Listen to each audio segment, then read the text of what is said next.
السلام علیکم ورحمۃ اللہ وبرکاتہ۔ آج کی تاریخ میں اللہ رب العزت نے اس شخص کو پھر دوسری مرتبہ ذلیل کروا دیا۔ ہمارا مزاج اور ہمارا موضوع نہیں ہے کہ ہم کسی کی ذاتیات اور شخصیات پر کوئی بات چیت کریں۔ ہمارا مزاج اور موضوع عقائد و نظریات کو عام کرنا اور مسائل کو عام کرنا، لیکن چونکہ وہ شخص جس کا میں اس بابرکت جگہ پر نام بھی لینا گوارا نہیں کرتا کہ وہ صحابہ کرام کے بارے میں بکواسات کرتا ہے، معتبر اور متبرک شخصیات کے بارے میں بیہودہ گفتگو کرتا ہے، جو آئے دن اپنے بیانات میں کہتا تھا کہ قیامت کی صبح تک کا وقت ہے ان کے پاس، آؤ مجھ سے بات چیت کرو، جو چھوٹی چھوٹی بات میں کہتا تھا منجی ٹھوک کے رہ دیں گے، آج اللہ نے اس کو ساری عوام کے سامنے ذلیل کر کے رکھ دیا ہے۔ چند عرصہ پہلے مفتی طارق مسعود صاحب کراچی سے آئے اس سے بات چیت کرنے کے لیے کہ میں تمہارے شہر جہلم میں آ گیا ہوں، آؤ مجھ سے بات چیت کرو، اور اس کو 48 گھنٹے کا وقت دیا، 2 دن اس کو وقت دیا کہ میں تمہارے شہر میں موجود ہوں، مجھ سے رابطہ کرے اور مجھ سے بات چیت کرے، لیکن وہ کنویں کا مینڈک اپنی اکیڈمی سے باہر نکلنے کے لیے تیار نہیں ہے۔ وہ جو کہتا ہے نا کہ کتابوں کی دنیا اور ہے بابوں کی دنیا اور ہے،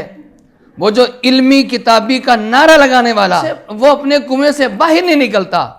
یہ اس کو کہتے ہیں کنویں کا مینڈک جو باہر نکلنے کے لیے تیار نہیں ہے، جو توحید کے رٹ لگاتا ہے، ایسا بزدل آدمی جو کہتے ہیں کہ انتظامیہ کا مسئلہ ہے، پولیس کا مسئلہ ہے، جس کی نظر اللہ پہ ہو، جو توحید کا ماننے والا ہو، وہ تو کسی سے ڈرتا ہی نہیں ہے۔ وہ جو کتابوں کے حوالے پیش کرتا جو فلاں کتاب میں لکھا ہے، فلاں کتاب میں لکھا ہے، آج کیوں نہیں سامنے بیٹھ کے بات چیت کرتا؟ وہ آج بھی کہتا ہے کہ جی اگر میری اکیڈمی میں آنا ہے تو کتابیں لے کر نہیں آنا، اور کوئی بھی موبائل لے کر نہ آئے، بغیر موبائل کیا ہے کسی نے مووی نہیں بنانی۔ مجھے اس موقع پہ مولانا امین صفدر اکاڑوی رحمۃ اللہ علیہ کا جملہ یاد آتا ہے، وہ فرماتے ہیں کہ باطل کسی سے بھی اتنا نہیں ڈرتا، سب سے زیادہ ڈرتا ہے تو وہ کیمرے سے ڈرتا ہے۔ آج یہی عوام نے اور لوگوں نے سب نے دیکھ لیا کہ اس شخص کو اللہ نے دوسری مرتبہ ذلیل کروایا، اور اس کی بنیادی وجہ یہ ہے کہ اللہ رب العزت کا ضابطہ ہے، جو صحابہ اکرام اور معتبر اور متبرک شخصیات کے بارے میں بیہودہ گفتگو کرتا ہے تو اللہ رب العزت اس کو دنیا میں بھی ذلیل و رسوا کرتا ہے، اور آخرت کی سزا الگ ہے۔ آج صبح سے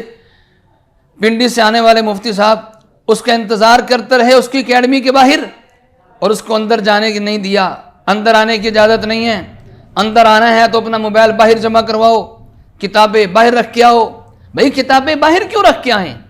جن کتابوں کا وہ نام لیتا تھا جھوٹے حوالے پیش کرتا تھا، آج عوام نے دیکھ لیا کہ اس کے پاس کچھ بھی نہیں ہے، سارے جھوٹے حوالے، فلاں کتاب میں یوں لکھا، جب کتاب کھول کے دیکھتے ہیں تو وہ حوالہ بیچ میں موجود ہی نہیں ہوتا۔ بزرگوں کے بارے میں غلط ان کی طرف باتیں، غلط ان کی طرف عقائد منسوب کیے ہوئے ہیں۔ ہر بیان میں وہ یہ کہتا تھا کہ یہ کیا، کبھی کلمہ پڑھواتے ہیں لا الہ الا اللہ چشتی رسول اللہ، لا الہ الا اللہ اشرف علی رسول اللہ، اور جب بات چیت کرنے کے لیے علماء اس کے پاس جاتے ہیں وہ بات چیت کرنے کے لیے تیار نہیں ہوتا۔ اصل اس کی وجہ یہی ہے کہ اللہ رب العزت نے اس کو عوام کے سامنے ذلیل کر دیا کہ جو صحابہ کرام کے بارے میں بیہودہ گفتگو کرے، صحابہ کرام کی توہین کرے، کبھی بزرگوں کے بارے میں، اولیاء کرام کے بارے میں ان کی طرف تنزیہ جملہ کہتا ہوا وہ یہ کہتا ہے کہ بابے تو شیعی کوئی نہیں۔ آج عوام نے دیکھ لیا کہ مرزا تو شیعی کوئی نہیں۔ الحمدللہ ہمارے اکابر نے دین کا دفاع کیا، وڈا مرزا بھی شیعی کوئی نہیں تھا، پھر چھوٹا مرزا بھی شیعی کوئی نہیں۔ اگر اتنی ہمت تھی وہ باہر نکلتا، وہ کیمرے کے سامنے بیٹھ کے بند کمرے میں بیٹھ کے حوالے دینا اور گفتگو کرنا یہ ایک الگ بات ہے، باہر نکل کے مقابلہ کرنا، سامنا کرنا یہ ایک الگ بات ہے۔ یہ اللہ رب العزت نے الحمدللہ علماء کو، مفتیان کرام کو، بزرگان دین کو یہ بات اللہ رب العزت نے ان میں رکھی ہے کہ وہ بات چیت کرنے کی صلاحیت رکھتے ہیں۔ اس لیے ہم عوام کو یہی کہیں گے کہ اس مرزے پلمبر کی باتوں میں نہ آئیں کہ وہ نہ عالم ہے، نہ حافظ ہے، نہ وہ مفتی ہے، نہ اس کو دین کی سمجھ بوجھ، وہ جس فیلڈ کا ہے اس کو اسی فیلڈ میں رکھیں۔ مسئلے مسائل اس سے نہ پوچھیں. عوام کو اب بھی شعور آ جانا چاہیے کہ عوام نے دیکھ لیا 2 سال پہلے بھی ذلیل ہوا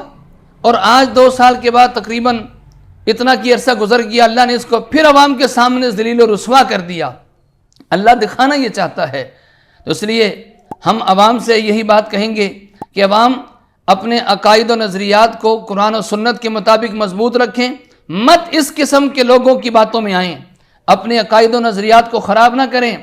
مرزا کا مین مقصد یہ تھا کہ عوام کو اکابر سے, صحابہ کرام سے اور متبرک شخصیات سے دور کیا جائے, ان سے متنفر کیا جائے. لیکن بہرحال آج عوام نے دیکھ لیا اور عوام نے فیصلہ بھی کر لیا کہ مرزے کے پاس نہ کوئی دلیل ہے, وہ بدتمیزی میں اس کے پاس ڈگری ضرور ہوگی, گالم گلوچ میں وہ اعلیٰ ڈگری یافتہ ضرور ہوگا, لیکن دلائل کی دنیا میں اس کے پاس کچھ بھی نہیں ہے. بس اللہ سے دعا ہے اللہ تعالی ہمیں اپنے اکابر کے ساتھ وابستہ فرمائے, قرآن و سنت کے مطابق عقائد کو اپنانے کی توفیق عطا فرمائے. اللہ ہمیں دین پر استقامت عطا فرمائے. اس قسم کے جتنے بھی فتنے دنیا میں پھیلے ہوئے ہیں, اللہ ہمیں تمام فتنوں سے محفوظ فرمائے اور علماء حق سے وابستہ فرمائے.